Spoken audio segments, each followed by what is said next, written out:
శ్రీమాతా శ్రీ మహారాజ్ఞి శ్రీమసింహాసనేశ్వరి చిదగ్నికుండ సంభూత దేవకార్య సముజ్జత. ఓం శ్రీ మాత్రే నమః. సరే, అమావాస్య వచ్చేస్తోంది, తర్వాత సంక్రాంతి పండుగ వస్తుంది. జనవరి నెలలో అన్నీ బాగానే ఉన్నాయండి. కానీ మాకు ఒక్క అబ్బాయి ఉన్నాడండి. ఒక్క అబ్బాయి ఉన్నవాళ్ళు ఏమిటోనట పరిహారాలు చేసుకోవాలట కదా, లేకపోతే చాలా ఆపదలు వచ్చేస్తాయట, ఆటంకాలు వచ్చేస్తాయట, ఏమిటేమిటో జరిగిపోతాయట, మాకు కంగారుగా ఉందండి అని ఒకళ్ళు ఫోన్ చేసి మాట్లాడటం జరిగింది. సరే, వాళ్ళ విషయంలో ఏమిటి ఇంత విషయం ఉందా అనేసి అనుకొని తిరిగి ఆలోచించినట్లయితే కనుక, సాధారణంగా మకర సంక్రమణం అంటే ఉత్తరాయణ పుణ్యకాలం వచ్చేస్తుంది కాబట్టి ఈ యొక్క మకర సంక్రాంతి రోజున ఒక్క కొడుకు ఉన్నవాళ్ళు తప్పనిసరిగా ఎక్కడైనా సరే ఎవరికన్నా సరే గాజులు వేయించడం అనేది చాలా చాలా మంచి విషయం అండి. ఎందుకంటే కనుక ఈ పిల్లలకి అంటే మనకి బాలారిష్ట దోషాలు అంటూ ఉంటారు. ఆదిత్యాయ సోమాయ మంగళాయ బుధాయ చ గురు శుక్ర శనిభ్యచ్చ రాహవే కేతవే నమః. పాపగ్రహాలు శుభగ్రహాలు వేటిల్లో పిల్లలు పుట్టారా, ఏ రాశికి చెందిన వాళ్ళు, ఏ పేరుతో పిలువబడుతున్నారు, అసలు వీళ్ళందరికీ కూడా దృష్టి దోషాల వలన వీళ్ళు అర్ధరాత్రి వేళ లేచి కూర్చొని ఏడుస్తున్నారా. చిన్నపిల్లలైతే, పెద్దవాళ్ళైతే చదవడం లేదు, ఎదుగుదల లేదు, ఇలా రకరకాలైనటువంటి అనారోగ్య కారకత్వాలు. ఇవి ఒక్కడే కొడుకండి బాబు, నలుసు లేక పూజలు చేస్తే పుట్టాడు. కానీ ఏమిటి లాభం, ఏం అర్థం కావడం లేదు. మరి ఇన్ని రకాల సమస్యలతో సతమతం అవుతున్నటువంటి మన స్త్రీలు ఈ ఒక్క కొడుకు ఉన్నవాళ్ళు ఏం చేయాలయ్యా అంటే గనక, ఓన్లీ సన్ ఉన్నవాళ్ళు తప్పనిసరిగా 2 కొడుకులు ఉన్నవాళ్ళు, ఆ తర్వాత 3 కొడుకులు ఉన్నవాళ్ళు ఇప్పుడు కనపడటం లేదు, 2 కొడుకులు ఉన్నవాళ్ళు కనపడటమే గొప్పగా ఉంది.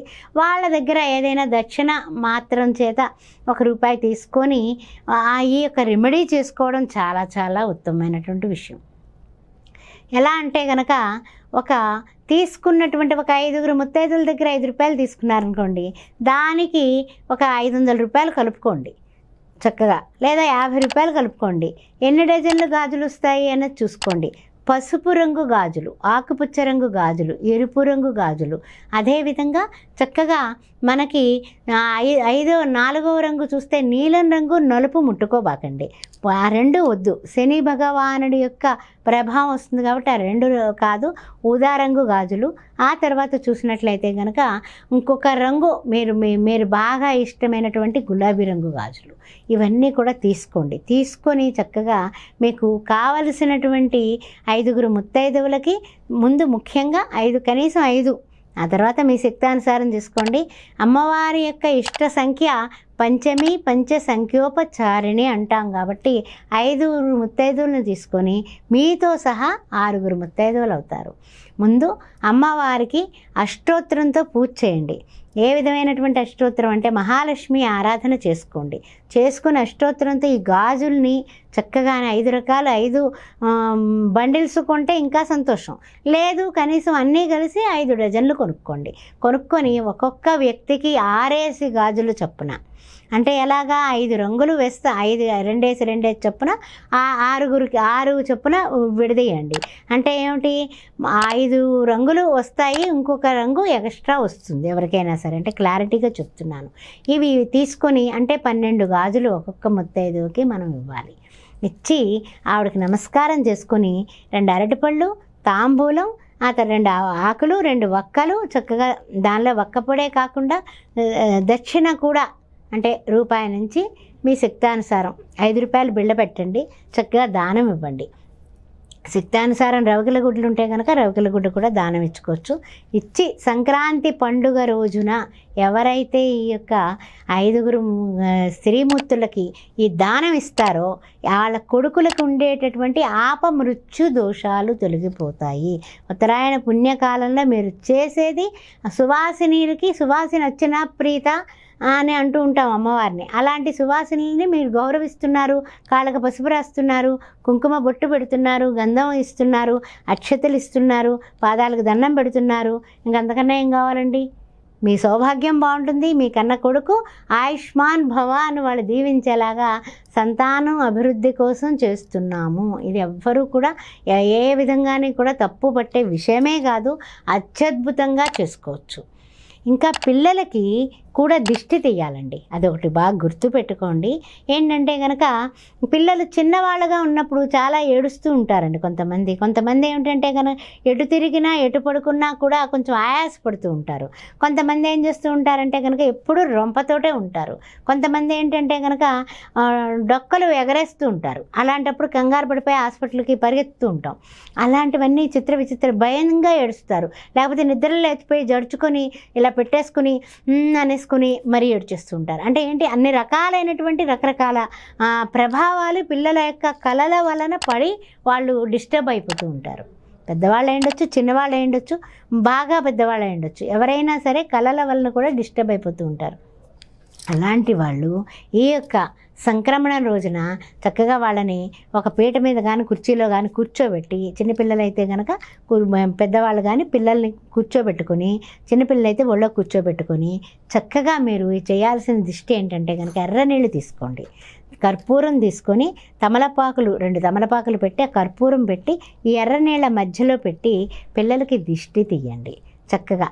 ఎలా అంటే కనుక క్లాక్ వేజు, యాంటీ క్లాక్ వేజు కూడా దిష్టి తీయండి. అది ఒక రెమెడీ. బయట వేసేసి కాళ్ళు చేతులు కడుక్కొని రండి. ఓకేనా? అదొకటి బొట్టు పెట్టండి పిల్లలకి. రెండో విషయం ఏమిటంటే కనుక 2 చేతుల నిండా కూడా కళ్ళు ఉప్పు ఉంటుంది కదా, అది పట్టుకొని చక్కగా 10 నిమిషాలు కూర్చోండి. ఎవరైతే దిష్టి తీస్తున్నారో వాళ్ళు 10 నిమిషాల తర్వాత ఈ యొక్క 2 చేతుల్లో ఉప్పు కూడా తీసుకుని వెళ్ళి డ్రైనేజీలో వేసేసి చేతులు కడుక్కొని కాళ్ళు కడుక్కొని కళ్ళు తుడుచుకొని అప్పుడు లోపలికి వచ్చి పిల్లలకి ఎండుమిరపకాయలు తర్వాత ఈ యొక్క ఉప్పు ఇవన్నీ కూడా పట్టుకొని గట్టిగాని దిష్టి తీయండి. ఎలాగంటే కనుక కింద నుంచి పైకి, పైనుంచి కిందకి కూడా 7 టైమ్స్ తీయండి. తీసి కింద నేలకి తాకించి మీ 2 చేతులు కూడా ఆ పిల్లలు బాగుండాలనేసి ఆలోచనతో వాళ్ళని ఒక ఉయ్యమని 2 చేతుల మీద కూడా బయటకు వెళ్ళి కాళ్ళు చేతులు మీరు కడుక్కొని వెనక్కి తిరిగి చూడకుండా మోరిలో వేసేసి వచ్చేసేయండి. అది ఒక పద్ధతి. ఇక 3వ పద్ధతి కూష్మాండం ఉంటుంది. పండగ రోజున కూష్మాండం దానం చేస్తూ ఉంటాంగా, మంచి గుమ్మడికాయ, దాని మీద ఇంత ముద్ద హారతకర్పూరం పెట్టండి. పసుపు కుంకాలతో కూష్మాండాన్ని చక్కగా అలంకరించండి.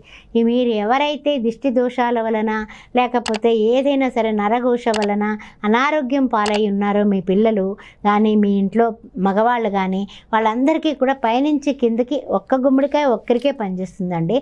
అలా అనేసి మీరు ఒకే గుమ్మడికాయ ఇంటిల్లిపాతికి తీయబాకండి. చక్కగా వరండాలో నుంచోబెట్టి తీయండి. అంతేగాని ఇంటి మధ్యలో మాత్రం దిష్టిలు తీయకండి.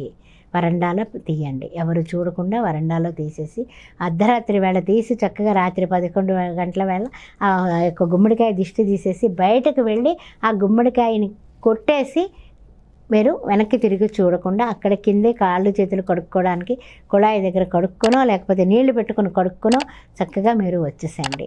అప్పుడు వచ్చి మీ ఎవరికైతే దిష్టి తీశారో వాళ్ళకి స్నానం చేయాలి, మీరు కూడా తల స్నానం చేసుకోవాలి. ఎందువలన అంటే కనుక ఏదైతే మనం వెళ్ళిపోవాలనుకున్నామో అవి మళ్ళీ వెంట మనకి రాకూడదు. అందువల్ల ఈ దోషాలు వివర్జితం అవ్వడానికి ఈ పనులు చేసుకోండి. ఆయురారోగ్యాలతో అష్టైశ్వర్యాలతో సుఖ సంతోషాలతో మీరు చాలా చాలా చాలా చాలా అభివృద్ధిలోకి పెడతారు. అందువల్ల నరుడి దృష్టికి నల్లరాయి బద్దలాస్తుంది. ఈ విషయాలు మర్చిపోకండి.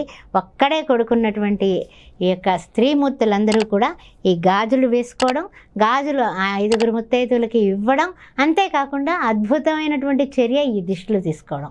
మీరందరూ కూడా సకల సౌభాగ్యాలతో ఆనందంగా 5వతనంతో మీ కుమారులు సంతృప్తిగా 100% కాదు 120 years ఆయుష్మాన్ భవ.